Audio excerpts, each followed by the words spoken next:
जय हिंद दोस्तों, hello day media में आपका स्वागत है और मैं हूं आपका अपना परवेज इकबाल।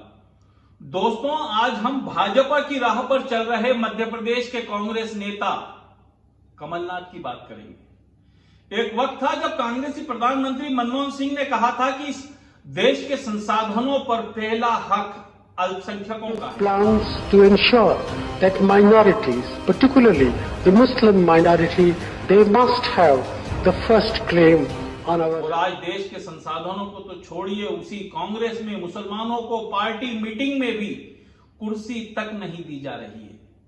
न सिर्फ मुस्लिम मुद्दों से परहेज किया जा रहा है, बल्कि अपनी पार्टी में मौजूद मुस्लिम नेताओं की भी लगातार उपेक्षा करते हुए उन्हें अपमानित किया जा रहा है। हम बात कर रहे हैं मध्य प्रदेश की, जहां कमलनाथ के नेतृत्व वाली प्रदेश कांग्रेस कट्टरपंथी हिंदूवादी वोटों को साधने के लिए इन दिनों सॉफ्ट हिंदुत्व की नीतियों पर चलते हुए मुस्लिमों से परहेज करने पर आमादा है। वैसे तो कमलनाथ जिस दिन से प्रदेश कांग्रेस के मुखिया बने हैं, तभी से लगातार मुस्लिम नेताओं को हाशिए पर धकेलने का काम कर रहे हैं, लेकिन ताजा मामले के बाद मुस्लिम समाज कांग्रेस से अच्छा खासा नाराज दिख रहा है और नगरीय निकाय चुनाव में कांग्रेस के थोकबंद वोटर मुस्लिम समाज की नाराजगी कांग्रेस को भारी भी पड़ सकती है। मामला कुछ यूं है कि पिछले दिनों भोपाल में प्रदेश कांग्रेस की एक बैठक का आयोजन किया गया था, जिसमें कमलनाथ सहित कई पूर्व मंत्री, विधायक और कांग्रेस पार्टी के पदाधिकारी मौजूद थे। मंच पर कमलनाथ के अलावा कई ऐसे नेता भी मौजूद थे जिन्हें चुनाव में बुरी तरह से जनता ने हराया था।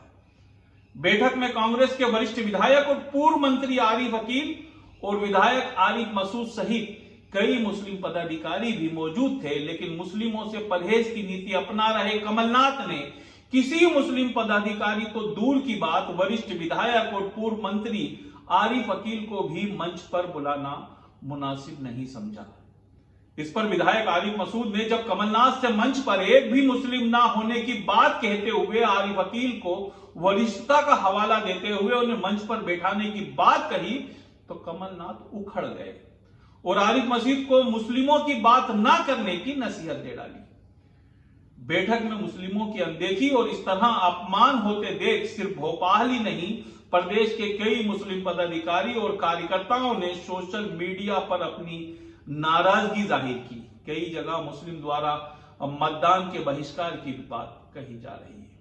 हालांकि ये कोई पहला मौका नहीं है जब कमलनाथ ने मुस्लिम नेताओं से परहेज किया हो। प्रदेश अध्यक्ष बनते ही कमलनाथ ने पदाधिकारियों की जो पहली सूची जारी की थी, उसमें भी किसी मुस्लिम को जगह नहीं दी गई थी।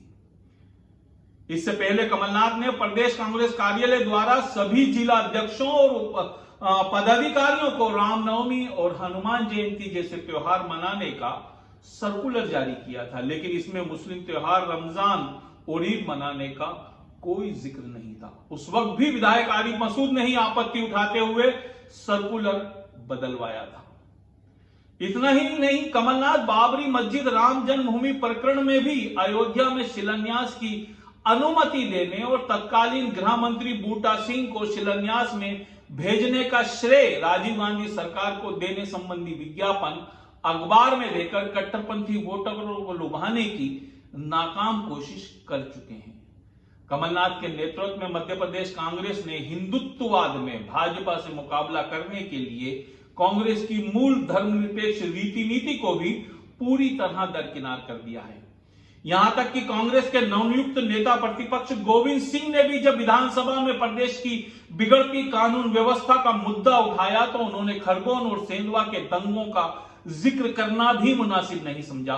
उस वक्त भी विधायक आरिफ मसूद ने ही उन्हें भाषण में खरगोन और सेंधवा का भी जिक्र करने के लिए टोका था।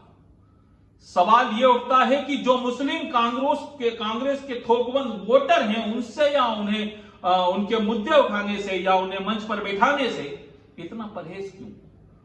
दरअसल कुछ महीने प्रदेश की सत्ता का स्वाद चख चुके कमलनाथ फिर से मुख्यमंत्री बनने के ख्वाब देख रहे हैं और भाजपा के कट्टरपंथी वोटरों में सेंध लगाने के लिए वो खुद को हिंदुत्ववादी बताने पर आमादा है और इसी के चलते वो मुस्लिम और उनसे जुड़े मुद्दों को अनदेखी कर रहे हैं, जबकि कमलनाथ को यह समझना चाहिए कि अगर बाजार में भाजपा के रूप में ब्रांडेड हिंदुत्ववादी प्रोडक्ट मौजूद है तो फिर उनका डुप्लीकेट छद्म या सॉफ्ट हिंदुत्व कोई क्यों लेगा। कमलनाथ को यह भी समझना चाहिए कि कांग्रेस की मूल आत्मा, उसकी ताकत धर्मनिरपेक्षता है। खुद को हिंदुत्ववादी बताने के चक्कर में कमलनाथ को हिंदूवादी वोट तो मिलने से रहे, बल्कि कहीं ऐसा ना हो कि वो कांग्रेस के परंपरागत मुस्लिम और धर्मनिरपेक्ष हिंदुओं के वोट से भी हाथ धो बैठे।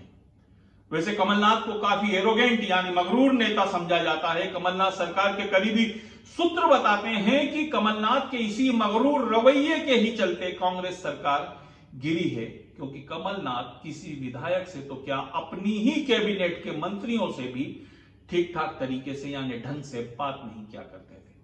और अब भी कांग्रेस के पदाधिकारियों से उनका वही मगरूराना रवैया है। वैसे तो मुसलमानों के अलावा देश की दूसरी सबसे बड़ी अल्पसंख्यक आबादी यानी सिखों से भी कमलनाथ के संबंध कोई खास अच्छे नहीं है। इंदिरा गांधी की हत्या के बाद हुए सिख दंगों में कमलनाथ की भूमिका पर हमेशा सवाल उठते रहे हैं। हालांकि कमलनाथ हमेशा से इस बात का खंडन करते आए हैं और कमलनाथ का मगरूर रवैया भी कोई नई बात नहीं है। कुछ दिनों पहले दिल्ली में कांग्रेस के राष्ट्रीय प्रवक्ता, जो कि राज्यसभा सदस्य भी थे, उन्होंने खुद मुझसे एक चर्चा के दौरान बताया था कि कमलनाथ उन्हें और कांग्रेस के पदाधिकारियों को महीनों मिलने का वक्त नहीं देते हैं। इत्तेफाक से वो प्रवक्ता और सांसद महोदय भी मुस्लिम समाज से ही ताल्लुक रखते थे। वैसे भी कमलनाथ को कभी भी पब्लिक फ्रेंडली या मॉस लीडर नहीं समझा गया है, क्योंकि वो कांग्रेस पार्टी के लिए फंड मैनेजमेंट का काम बखूबी संभालते हैं और इसीलिए आला कमान उन्हें अहमियत देता आया है। बहरहाल मुस्लिमों से कन्नी काटते कमलनाथ और कांग्रेस आला कमान को यह पता होना चाहिए कि अगर मुस्लिमों ने कांग्रेस से कन्नी काट ली तो न सिर्फ उनका मुख्यमंत्री बनने का सपना धाराशायी हो जाएगा, बल्कि मध्य प्रदेश में भी कांग्रेस की हालत यूपी बिहार जैसी हो जाएगी। बहरहाल ये थी कमलनाथ की बात अगर पसंद आई हो तो इसे लाइक कीजिए, शेयर कीजिए और इस चैनल को सब्सक्राइब कीजिए और मुझे दीजिए इजाजत। अगली बार फिर मुलाकात होगी एक नए मुद्दे के साथ। जय हिंद।